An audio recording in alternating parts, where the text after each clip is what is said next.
The Bears are on the clock, and they are going to be busy. They got 2 picks in the top 10 in April's draft. Daniel Jeremiah's latest mock has 4 quarterbacks coming off the board in the first 4 picks. Not surprisingly, though, he's got Caleb Williams heading to Chicago, which feels more and more likely as we approach the draft next month. So assuming that that is the pick, guys, what are realistic expectations for the Bears with Caleb Williams? Let's go, Jason. It's like, get ready. This is the time. Caleb Williams goes to Chicago. All the catchphrases come out. It's going to be like, sky's the limit, untapped potential for the Chicago Bears offense. Keenan Allen, and everybody's going to be talking about and putting all these lofty expectations. But there's going to be people that say, well, remember, he's a rookie quarterback. There's a transition. There's an adjustment period that they all go through. So don't put too much on him.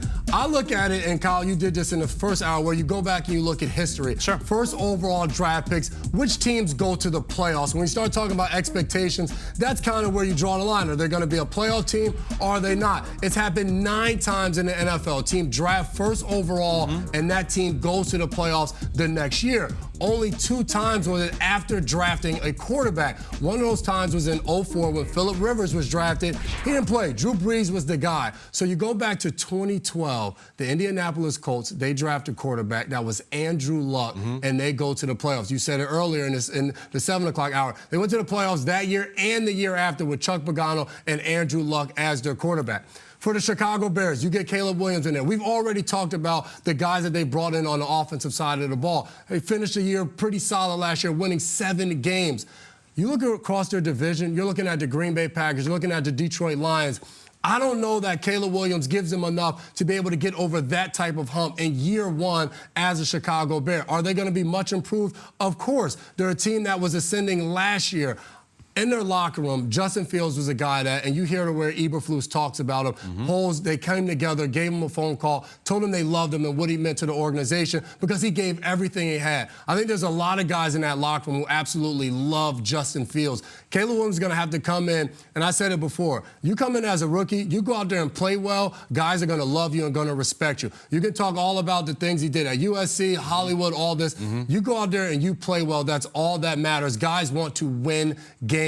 I think this is a team that has improved. I don't see them as a playoff team. I think realistic expectations is they take another step offensively and they win maybe 8 or 9 games, but I do think they fall short of a playoff. Let me ask you guys, Chris, I want you to win on this. Caleb comes in unlike any rookie ever. Yeah. There's all these rumors that he made millions of dollars last year. He's wealthy, a lot of fame, LA. Like, it feels different. How do you feel as a veteran in the locker room? As a guy who comes in already that famous, he's got endorsements, he's made a ton of money. Is that tougher to win the locker room, and what's the challenges there?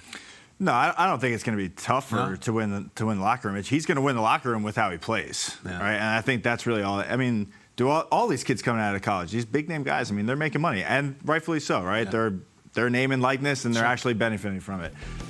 What Caleb has to come in and do is really lean on the weapons that he has on offense, DJ, Keenan Allen, right? I mean, who knows how he's going to be as a football player, how he's going to compete, right? I mean, he did a lot of great things at USC, so I think the guys that are in this locker room already, they're going to have to help him a ton. Do I think that this team is going to be a playoff team? No, I don't, but I do think that if he comes in, he plays hard, you know, he wins the locker room with how he competes on the field and can get the ball to his playmakers, you know, I think that he'll have a decent season, right? I mean, it's not a playoff season. I don't think it's a playoff team, but I think that he could take some positive steps.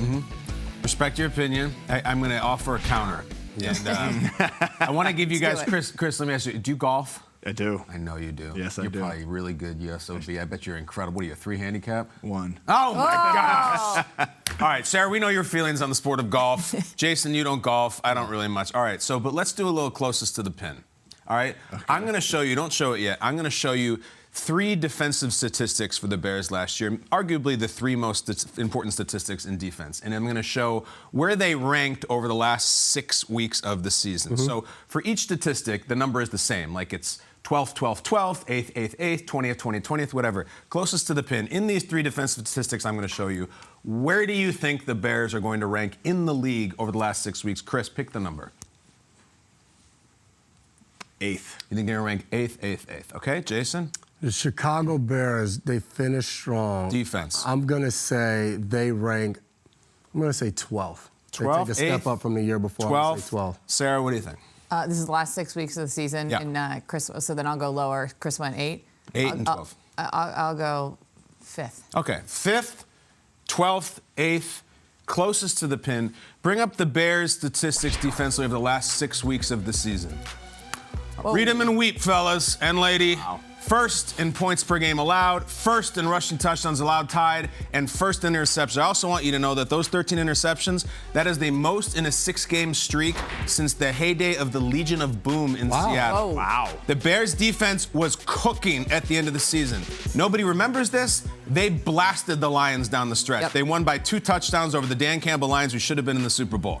Now, they were not a good team. They did not have a good record, and they finished the season only scoring 9 points offensively. Look it up. That day, the Jordan Love Packers also headed to the playoffs, scored 13 points. The defense was awesome. The offense was not. Enter Keenan Allen, enter DeAndre Swift, and enter Caleb Williams. Caleb Williams, I'll say it right now, will break the streak for Chicago Bears. They have never had a 4,000-yard passer. He will have it in his rookie year. Year one.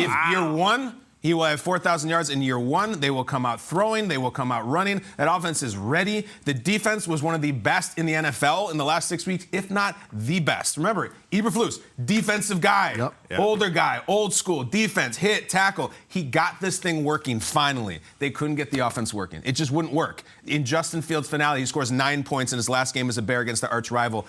Goodbye. Enter Caleb, huge talent, much better set of weapons in front of him. They also have the 9 pick who's going to be in there who might be another weapon, or it'll be a defensive player and an edge rusher you throw into one of the best defenses at the end of the year last year. The 4,000-yard streak will be broken. I don't think a wild card is out of question. I'm telling you, at the end of the season, as good as they were, don't forget what they did to Detroit, who's going to be the big dog in that division this year, along with Green Bay. They have issues to settle with the Packers. They always do historically. 4,000 yards this year, one of the best defenses in football, and one of the highest upsides on offense. I like the Bears this year. Caleb, the 9 pick, everything else. I'm into it, guys. I don't apologize for it. Week 14, they beat Detroit by 15 points. Yep. And down that stretch, they beat Minnesota on Monday Night Football in Minnesota. They lost to the Browns by 3 points. Ridiculous collapse by the Bears. Should have won the game. They blew it. And so, again, then after you put up that full screen, they're obviously going to win the division now. So I'm changing my answer. We'll see. And you know what's funny, though? I do think that people... I know that this is maybe stating the obvious, but you just think first overall pick in the draft. It's because, you know, you had a terrible season. This isn't why they're the first overall pick. I mean, this was a team that was already ascending, to your point. So, I mean, I know people know that, but it's like we're just so used to and accustomed to. I mean, they're only the first pick in the draft because of the trade with the Panthers and all that, and then you have a 1 and a 9. So it's a different position for the number 1 team than we usually see. So, yeah, they're starting. Caleb is starting at a different jumping off point than where a lot of guys that are picked number 1 are going to be starting off. Yeah.